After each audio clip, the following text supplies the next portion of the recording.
মুখ্যমন্ত্ৰী হিমন্ত বিশ্ব শৰ্মাৰ বুজা বাঢ়িছে হসাকৈ মুখ্যমন্ত্ৰী হিমন্ত বিশ্ব শৰ্মা বুজা বাঢ়িছে নেকি কোনে আসলতে সমালোচনা কৰিছে মুখ্যমন্ত্ৰী গৰাকীক মুখ্যমন্ত্ৰী হিমন্ত বিশ্ব শৰ্মাক এবাৰ তীব্ৰ সমালোচনা কৰিছে সাংসদ ৰকিবুল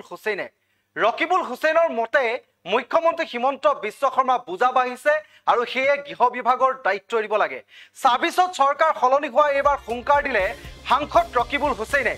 বিখাল বিবদনত জয় হৈছিল সাংসদ ৰকিবুল হুছেইনে ধুবুৰী লোকসভা সমষ্টিৰ পৰা আৰু তাৰ পাছতেই এতিয়া ধুবুৰী লোকসভা সমষ্টিত কংগ্ৰেছক আৰু শক্তিশালী কৰাৰ লক্ষ্যৰে যিসমূহ তেওঁলোকে সভা সমিতি অনুষ্ঠিত কৰিছে এবাৰ সেই সমূহ সভা সমিতিতে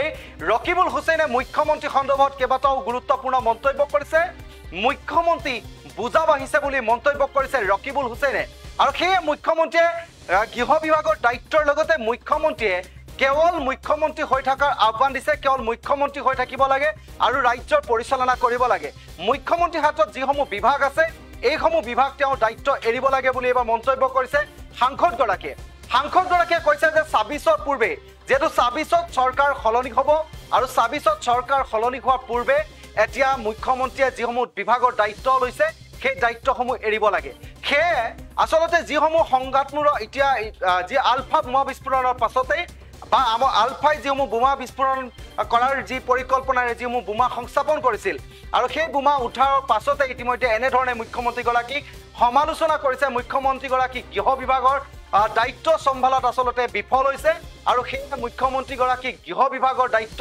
এৰাৰ বাবে আহ্বান জনাইছে এবাৰ সাংসদ ৰকিবুল হুছেইনে মুখ্যমন্ত্ৰীগৰাকীক সমালোচনা কৰিবলৈ গৈ মুখ্যমন্ত্ৰীগৰাকীক কৈছে মুখ্যমন্ত্ৰীয়ে কেৱল গৃহ বিভাগৰ দায়িত্বই নহয় আন বিভাগসমূহৰ দায়িত্ব এৰিব লাগে আৰু মুখ্যমন্ত্ৰী বিফল হৈছে সাংসদ এবাৰ ৰকিবুল হুছেইনৰ তীব্ৰ সমালোচনা মুখ্যমন্ত্ৰীক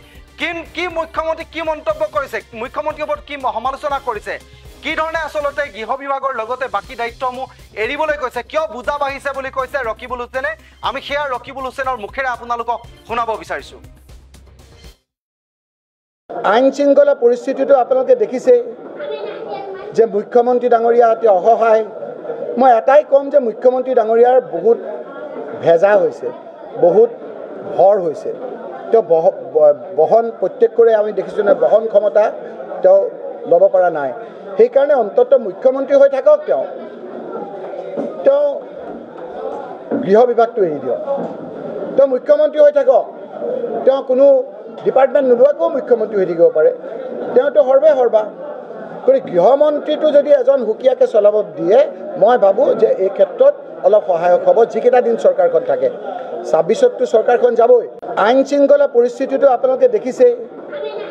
যে মুখ্যমন্ত্ৰী ডাঙৰীয়া অতি অসহায় মই এটাই কম যে মুখ্যমন্ত্ৰী ডাঙৰীয়াৰ বহুত ভেজা হৈছে বহুত ভৰ হৈছে তেওঁ